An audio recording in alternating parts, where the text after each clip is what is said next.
মোর লাগে না।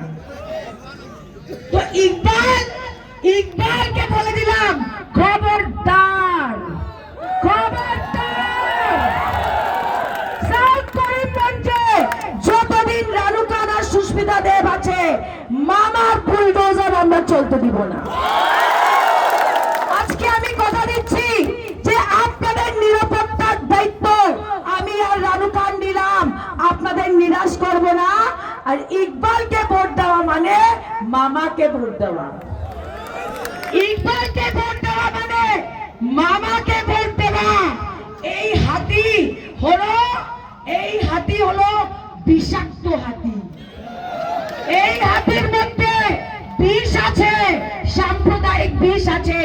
ইকবালকে যে ভোট দিবে, ইকবালকে যে ভোট দিবে, আমি বলবো যে ও নিজের পুরো জাতির সঙ্গে বেইমানি করবে। ইকবালকে no vote for BJP, no vote for AGP, এটা বলেই আমি আমার বক্তৃতা শেষ করছি। নমস্কার, জয় হিন্দ, জয় বরাক।